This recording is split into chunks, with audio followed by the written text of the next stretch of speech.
Greetings to all from Open Doors Metropolitan Community Church in Seoul, Korea. This is our YouTube channel. We're a community seeking to live out the radically inclusive love of Jesus the Christ. We're a faith community of the Progressive Christian Alliance and an emerging church of metropolitan community churches. From July 3rd to 8th, I attended the General Conference of Metropolitan Community Churches in Victoria, BC, Canada. I filed a series of reports each day to let the congregation know what was going on.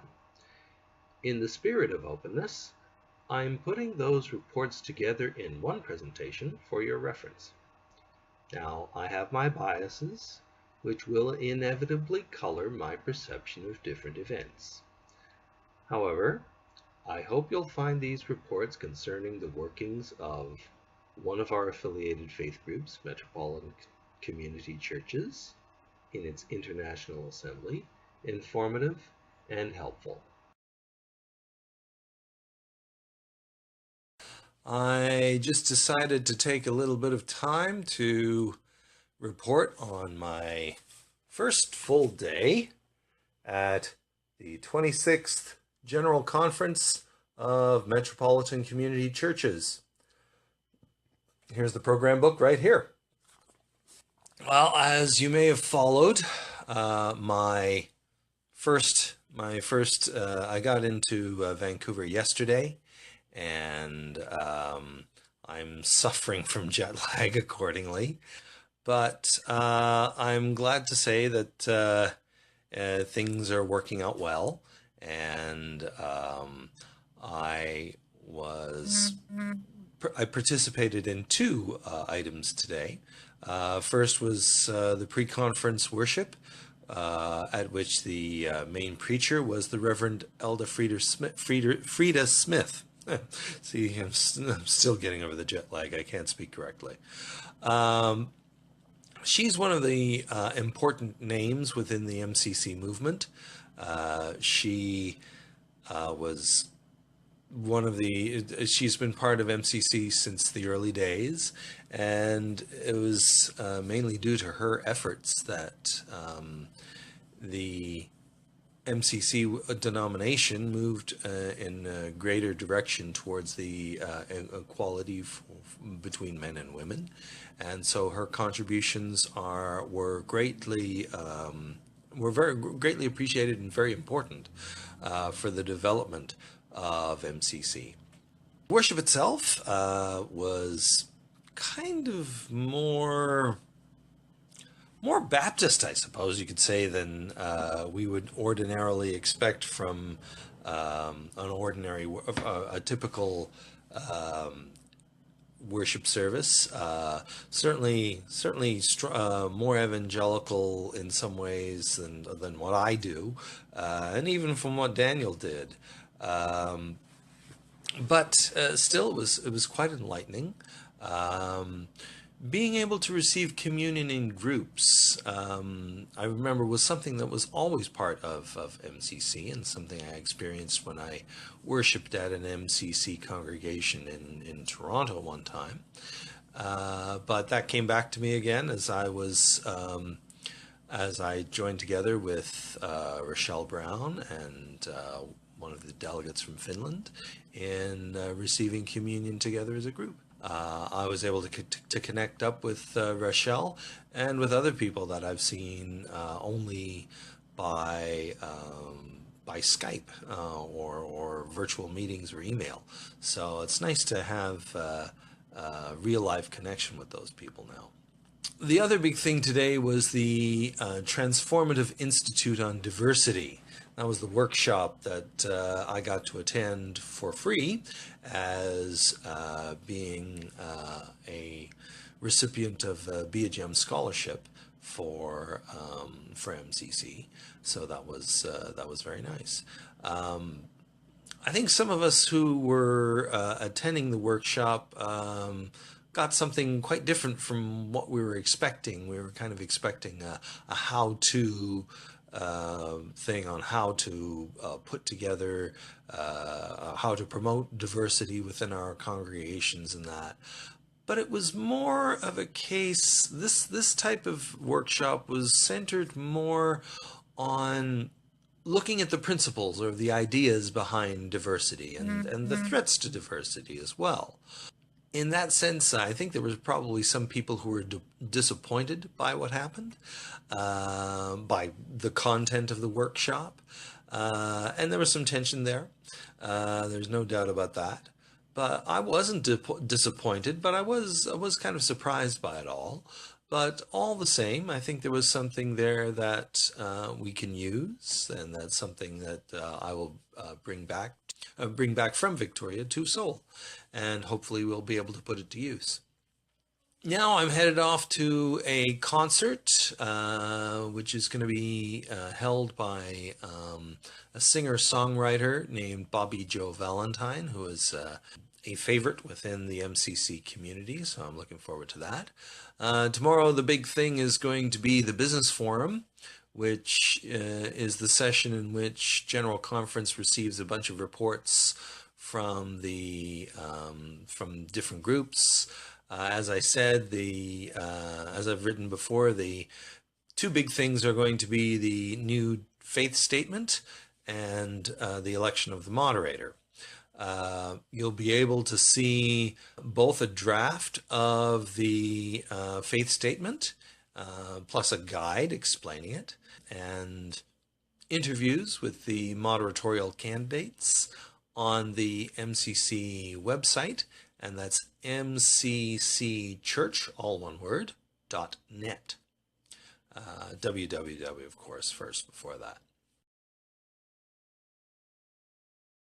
I've just gotten back from a very full, very busy day, day 2, actually this is the official day 1 of General Conference. It's day 2 of my time here. The day started off with our opening plenary, which was a very interesting one. The speaker was a young woman, a singer-songwriter named Annie Zonneveld. And she identifies as a progressive Muslim. She was talking about progressive Islam and how it relates to the LGBT community. She's very LGBT positive herself, and she founded a group called, I'm just checking my notes here, the Muslims for Progressive Values. And she was talking about how this group not only tries to instill what they call traditional Quranic values of social justice and how they combat the conservative and fundamentalist iterations of Islam, but not only in North America, but they also try to give support to imams and religious leaders in other Islamic countries that try to preach these progressive values. And she was talking about imams in places like the country of Burundi in Africa, where 26 imams have been punished for preaching progressive values. And she also spoke of an imam in Bahrain who was basically under house arrest now for doing the same thing. But she was there to remind us that there are Muslims in the world who are pro-LGBT and who wish to try to lead the fight for progressive values, and to try to show that there is another voice in Islam, which is something other than the conservative fundamentalist voices, and that it is a very important part of the Islamic movement, and that they wish to make their voices heard. And that was followed by a very interesting panel discussion in which members of MCC who are here at General Conference spoke with her and dialogued about how MCC can be supportive to progressive movements like Muslims for Progressive Values. So it was a real eye opener. I think it was really quite good. Then in the afternoon, we had our business forum. The business forum is used so that people can speak about any issues that they wish to bring up, express concerns and so on before the actual business meeting itself. In the business forum, we received a number of reports. One was from the moderator nominating committee, and they explained in great detail the process through which they came up with the four candidates for moderator who are going to be voted on tomorrow. Now, I have to say that this process has not been without controversy, and if you check out some of the documents and reports on the MCC website, you'll see that this has not been the easiest of processes, and that there are things which a lot of people believe that can be learned from this process. But they gave a very full explanation of what they did in the afternoon, and I think many people were impressed with that. Also, new members of the governing board are going to be voted on, and so people, the nominating committee also for the governing board also presented its report, and in both cases, nominees for the moderator and for the members of the governing board decided that they would give statements about their candidacy and so on and so forth. We also heard from the Commission on the Statement of Faith. There's a new Statement of Faith which has been drafted and which we are going to be voting on tomorrow. It's a very unique kind of Statement of Faith, one that I've never seen before, and a lot of people in our church complimented the members of the Statement of Faith Commission on being able to draft a statement which, instead of making statements about God, is actually an address to God, and making statements about how we encounter God, and from that we come with our understandings of who God is and how God acts. There were some questions, but I thought that they handled them very well. The end of the governing board report, the end of the day with the report of the governing board was, I guess you could say, the cold dose of reality, where we actually got a statement. We got a real sense of what the financial state of the denomination is. There was talk of having to get used to the new normal. The assessment revenue for the denomination from the assessments which are levied upon affiliated congregations has gone down since 2009, and it really hasn't recovered. This should be expected, because like any other congregation, people in MCC are getting older. Many of them are dying. This is besides AIDS, this is just from people getting older. And with the financial crisis, which took place in 2008 and 9, the economy may have recovered, but as we all know, many people's incomes have not recovered, and therefore that has an effect on the ability of people to give, especially within the United States, which, let's be honest, is where most of the revenue for the denomination comes from. It comes from assessments on congregations in the United States. And so this is a very serious situation, and one which the governing board is doing their best to try and address, but they were quite honest and quite frank with the conference and saying that there are great challenges ahead, and that's very clear. As you may know, I am taking a course in MCC Polity and History, or maybe even if you didn't know, now you know.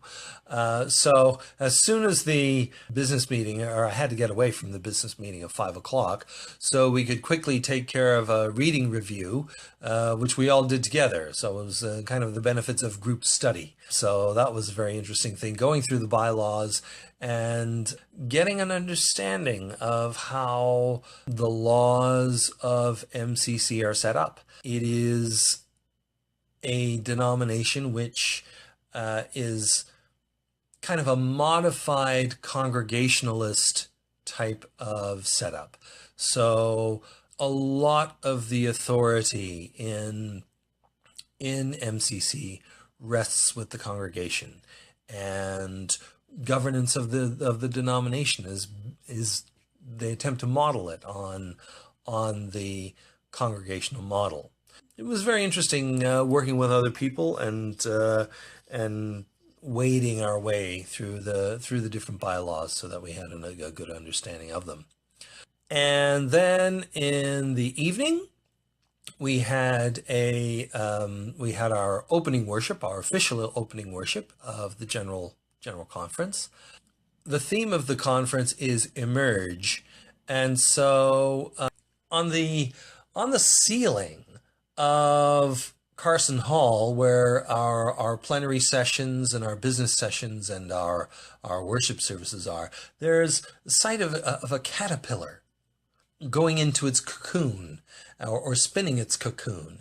And throughout the week, this scene will change, and it will transform, and by the end of the week, a brand new butterfly, a brand new creature will be ready to break out of the cocoon and fly off into the distance. So was the first experience of that. Yes, with a lot of people there, very much a kind of evangelical, almost mega church kind of experience. Lots of multimedia. Again, lots of praise songs and clapping hands and things of that nature. Applause throughout the service. Certainly different from what I'm used to, but you know, it's one of those things where I just sort of roll with the punches and just, you know, deal with what's presented to me and make the most of the worship experience as I can. My supervisor, John Fowler, will be has cracked the whip on me, so he wants me to do notes of all my worship experiences throughout General Conference. So we'll have a chance to discuss these things later on. This is very, very significant in that this was the last sermon that the moderator, the Reverend Dr. Nancy Wilson, would preach as moderator. So she was very much taking a perspective on where MCC has been and where it's going, and for that she used the lesson of the Annunciation to Mary, where, according to Luke, the angel Gabriel says, "Hail, favored one, God's with you. You will give birth to a son," and so on. And she used that story as a means of talking about how that provides a kind of metaphor for us as we try to make sense of the future that we're going to be going into. There was a reception afterwards at which I had a chance to meet a few new friends and made contact with people whom I've known only up to this far in through online contacts. Though there was a very important announcement that was made at the end of the service about the location of the next General Conference in 2019. And that's going to be in Orlando, Florida. And we all know what happened in Orlando over the last couple of weeks ago. It was a very, very emotional moment when we realized that the next General Conference would be held in that place, and that we would have an opportunity. I'm sure that we'll have an opportunity to memorialize those as we memorialize them this evening in our first worship of General Conference. Tomorrow will be the business meeting in which we will actually try and get business done. Very interesting that they try and do business, all the business of the denomination in 1.5 days, basically. I compare that with my experience of General Council in the United Church of Canada. They took 8 days, and the majority of that time was all business. You know, it was so it's a very interesting comparison to make.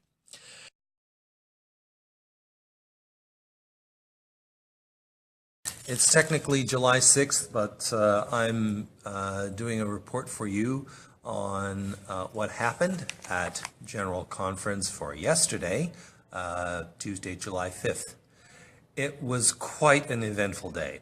I started off the day going to the affinity group for heterosexual persons. There is a working group on heterosexual inclusion within MCC, and we talked about how our work can best go forward.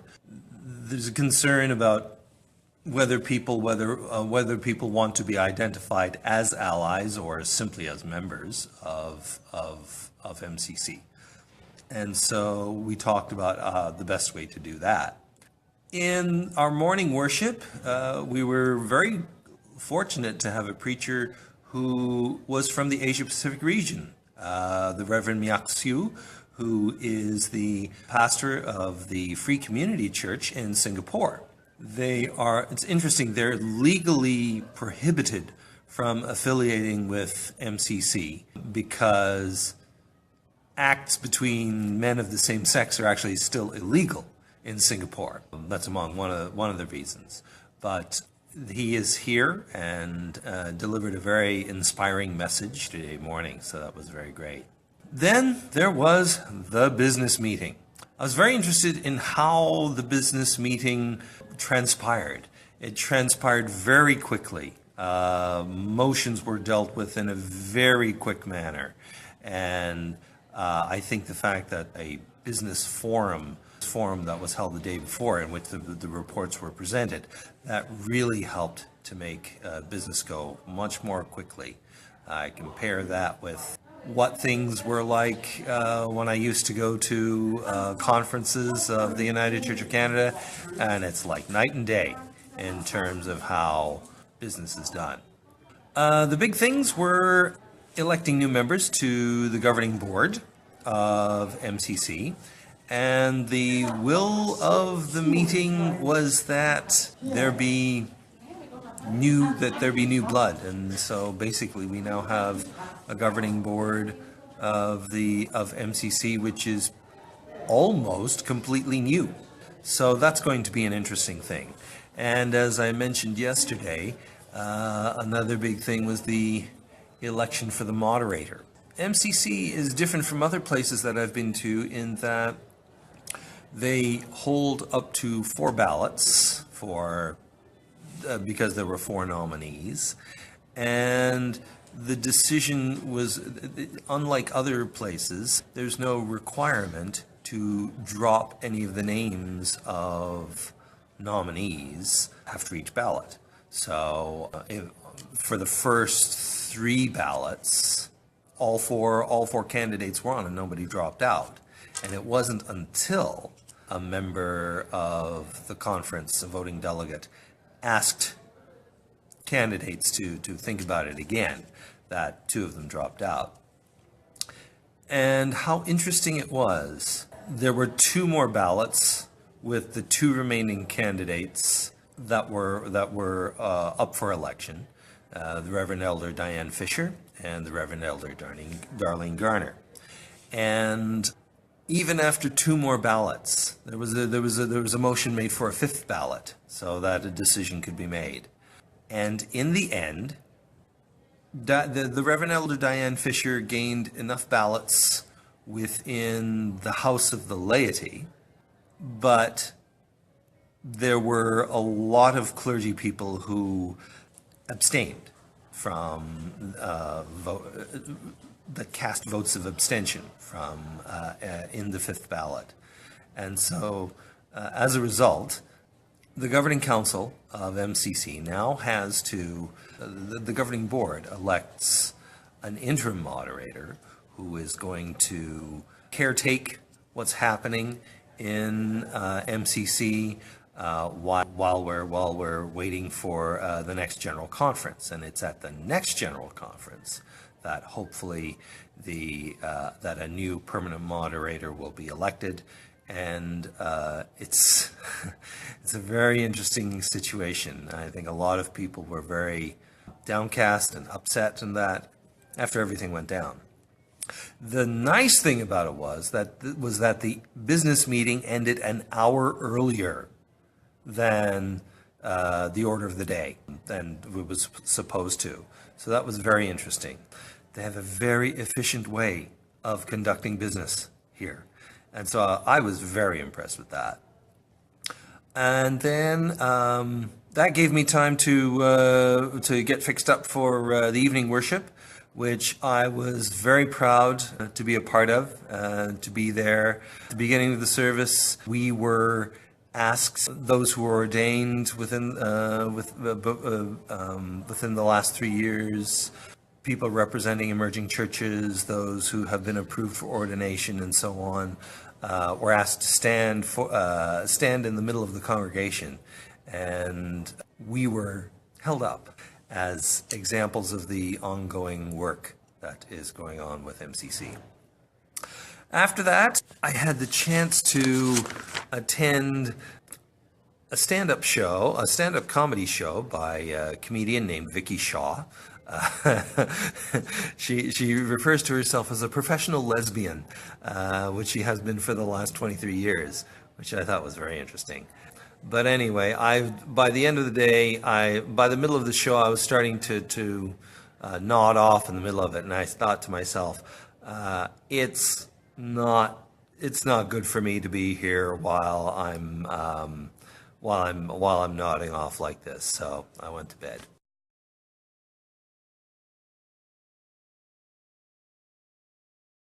Yesterday, I started off again with an early morning, 7:30 meeting of the Asia Pacific Island Affinity Group. A bunch of us who are here from the Pacific Islands, from the Asia Pacific Islands network, met together for a while and talked about our challenges and things of that nature. It's very interesting that a lot of us were dependent on funding for getting to General Conference. I know I had to have a partial scholarship. For people from the Philippines who have affiliated churches with MCC, they've had only one person who has been able to come along from MCC Quezon City. And for them, this is an issue because for them, it's the cost of coming here would be equivalent to 6 months' salary, a half-year's salary in Philippine pesos. And it's difficult enough as it is. I was lucky in that I was able to have a partial scholarship in order to be here. Other people don't have that luxury, and so this might be something that General Conference, which the denomination will have to address seriously in the future. Anyway, it was good to meet with them, and as with the heterosexual affinity group yesterday, we exchanged business cards, we exchanged contact details, and we made a commitment to keep in touch with each other in the future. I did find out that there is an Amplify conference going on this year, and my understanding is that there's also an MCC Asia Pacific Island Network meeting happening this year as well, so there could be 2 events which we could attend. We went on to our morning worship, which was all about claiming new possibilities. The preacher was, she was a very entertaining preacher, and used as partial inspiration Tim Burton's rendering of the story Alice in Wonderland, his film version of that, as a source of inspiration. So that was very interesting. As for the rest of the worship, well, it seems like everything else here. It's a quasi-Pentecostal holy roller, waving hands in the air, hallelujah, I repent, and all this stuff. And I realize for many of the people who are here, that feeds them. And God bless them for that. I have to be honest, though, and say it doesn't feed me spiritually. And I hope that there will be an opportunity to share that with the conference planners and to bring these concerns up in the future. Following opening worship, we had a wonderful celebration for the upcoming retirement of Reverend Elder Nancy Wilson, our outgoing global moderator, with many memories and a few funny moments about her time as moderator. Perhaps one of the most poignant moments was when the Reverend Elder, founding moderator of this denomination, and her predecessor and her mentor in many ways, spoke up about his experiences with her, and that was very moving. Following that was the Human Rights Plenary, which was very interesting because it was done by Mariela Castro, who is the daughter of the current Cuban president, Raúl Castro, and therefore is a niece of Fidel Castro. And how interesting it was that a Cuban person who historically has been considered to be an enemy by the American government and so on is now being supported as a champion of human rights by the General Conference of MCC, which is mostly U.S. people. Following that, we had an afternoon of free time, which was great. I used it to do some laundry and also to have the last plenary session with my History and Polity course group. I've been doing a course on History and Polity of MCC for the last little while, and it's been very intense. I've had to do a lot of assignment writing, comment on Facebook threads every week. I don't know if I quite got all of them, but it's been an eye-opening experience. I've been exposed to a lot of things in terms of both the history of MCC and of how MCC is run. So that really opened my eyes for me. So that was very interesting. The evening worship was, as with the morning worship, the day's theme was claiming new possibilities. And this was nice because the worship service was led by the people at the youth and young adults of the General Conference. So that was, it was good to see them. They used, as part of their contemporary word, a story by Dr. Seuss. Good morning. Come say hi. This is Lauren Bennett. She's one of the organizers of the General Conference and has been a big help to me. Aww, Lauren, say hi you. to our Hello. friends at ODMCC. Oh, nice to meet you all. Yeah. Have a great day. Okay. Thanks a lot. I just thought I'd do that so you know some of the people who are around. And the evening worship was again in a similar vein to what they had before.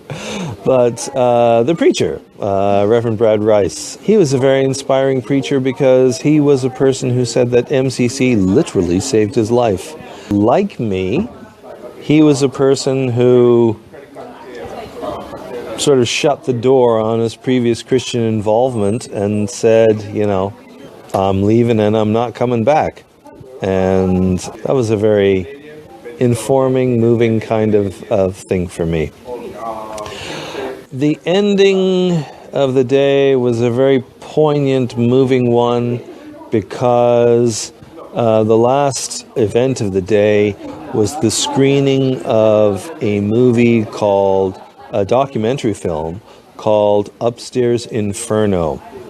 And it is the story behind an arson attack at a bar where a number of members of MCC New Orleans were meeting. And this took place in 1973. And it talked about the people who died, the tragedy of how the fire occurred, and of how MCC responded in that emergency situation, and how many of the elements of the response by MCC really provided the model for reacting to future crises like the AIDS crisis throughout the 80s and 90s. And so that was a very moving kind of thing, very moving film. And I think I've got something that I will be able to present to the Korea Queer Film Festival as a possible film for screening next year. Hint, hint, hint, hint, hint, hint, and even more hint, hint. And this is my report on the second last day of General Conference 2016. As usual, the day began with morning worship, and very interesting in that the morning worship was run by the members of the trans and gender non-conforming communities in MCC, and they were very well represented, and it was a very moving worship service. In fact, two of the people who were together were a couple who, one of the partners in the couple went through a male to female or female to male transition, and they talked a little bit about how they got through it, and that was a very moving experience. After that, we had our morning plenary, which was led by Jennifer Finley Boylan, and she is a transgender advocate and columnist who often writes quite regularly in the New York Times. And she told vignettes from her life about what it means to be transgender. And after that, there was a conversation, a panel discussion featuring a number of people from the MCC community, and that was very enlightening. We're getting into the workshop portion of this conference. Quite often, it seems as though the last couple of days, both yesterday and today, are taken up primarily with workshops. And so yesterday, I took part in two. One on, certainly the biggest one there was on emerging church development. And the other one was on, I think, on new communities, if I remember correctly. Yes, modern church movements in MCC. Both of those were led by Rochelle Brown, who is a staff person with the Office of Emerging Ministries. And she talked about how different types of church groups are starting to emerge in different areas of the world, and that they quite often don't look like traditional church. It was very enlightening about the kinds of things that are happening there. The evening was taken up with a healing service. There are a lot of areas in MCC now which are in great need of healing, and so this service was a very moving experience for everyone who was involved, including for me. I went up to have laying on of hands and healing and so on, and it was a very moving experience for me. and one that I was very glad to be a part of. I have walked by twice and forgot to give you that. Oh, thank you. Just got a free gift. Then people went to the lecture theater afterwards and went to a concert by transgender/drag queen performer Jade Esteban Estrada. Although I didn't go myself, I was feeling a bit tired, so I decided to just have a light dinner with my supervisor, Reverend John Fowler from Melbourne. We've been connecting up off and on during the conference. So it was good to, I think that's one of the things that's been the greatest thing for me. Talking with people whom I've been speaking with virtually online and actually getting to know that these are real people. As you saw yesterday, I was very happy and very proud to post the welcome video, wishes video from Reverend Elder Darlene Garner.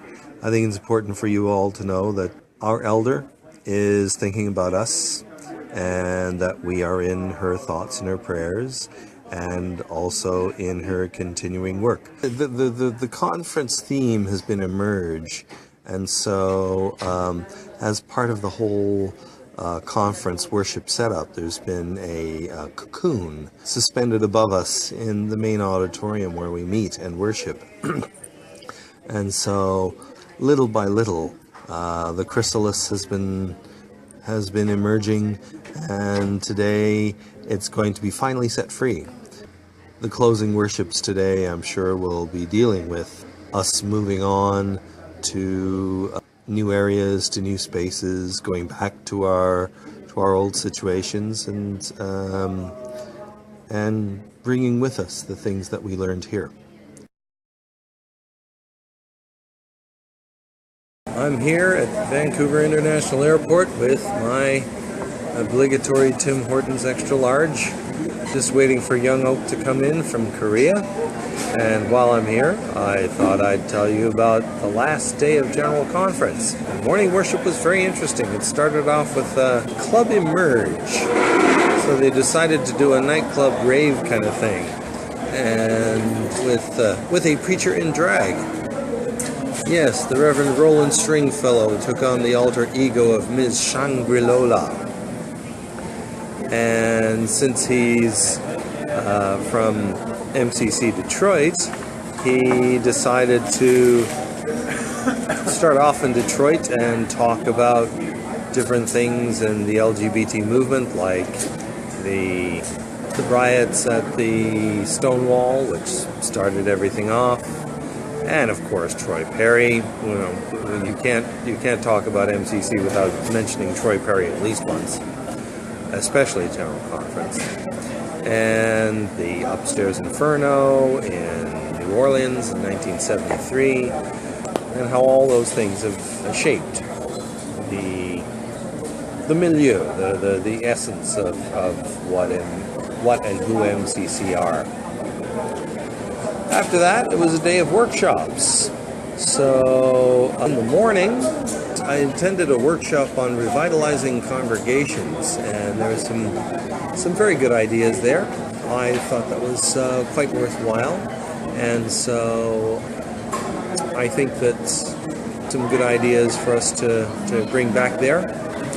And in the afternoon, I attended a very interesting workshop on something that's being worked on through the Office of Emerging Ministries, something called Oasis, MCC Oasis. This is going to be like a virtual congregation in cyberspace where either individuals or small groups, or they can either be independent small groups or small groups of another congregation, could become part of MCC.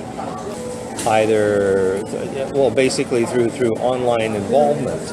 Could be in places where, for people in places where there is no MCC available, or where coming out might be a little bit dangerous or not safe.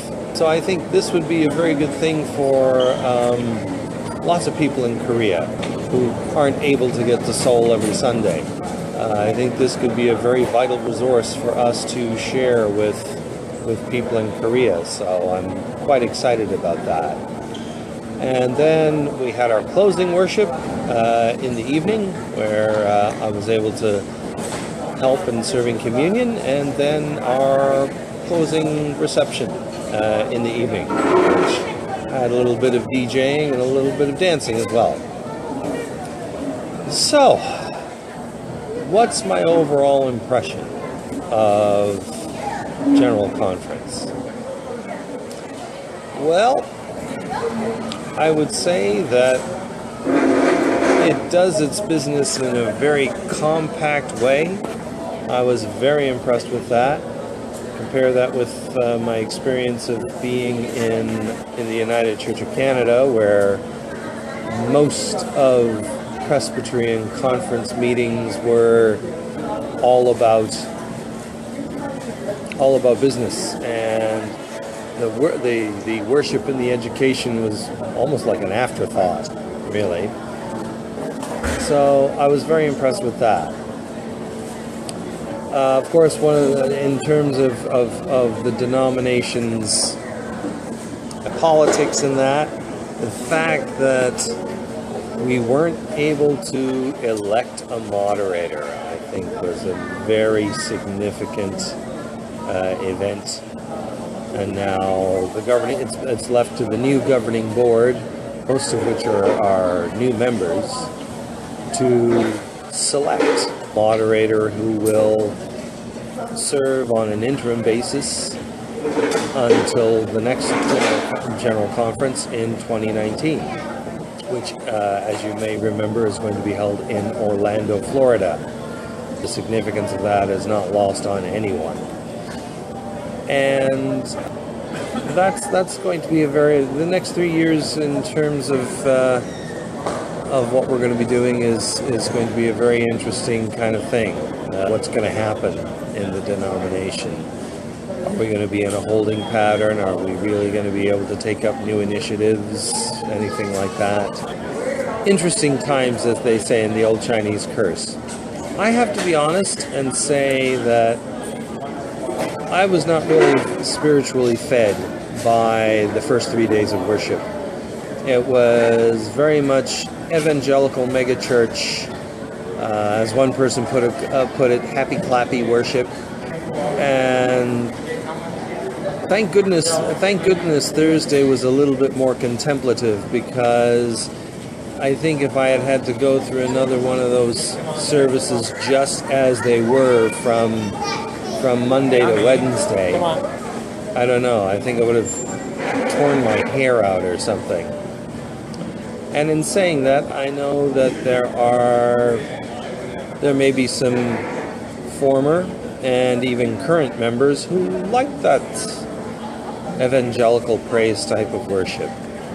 I understand that, and I understand that many MCC congregations are in that vein. I understand that 100%. But I still hold the position that the evangelical kind of worship that I saw there is linked with a theology that is actually very damaging to the LGBT movement, and I have real problems with the idea that somehow taking that kind of worship and just saying, well, we sound like Pentecostals or Baptists, but we happen to be LGBT. I really don't know how well that works. I'm open to being enlightened on that, but I haven't heard any arguments yet that have really convinced me of that. The education parts were very interesting. I think that there have been a few things there that we can take back to our congregation and see how those things can help us in the future. So that's General Conference. Now, if you're interested in what we're doing as a denomination, why not participate in our life as a faith community? All are welcome to join us in our worship and our ministry. Age, sexual orientation, gender identity or expression, ethnicity, ability, and economic status are not barriers to participation. This is what we mean when we say radically inclusive. We worship at 11 a.m. on Sunday mornings in the Haebangchon district in Seoul. For more information about us, our location, and our ministry activities, please check our website at www.opendooorskorea.org. We hope to see you soon.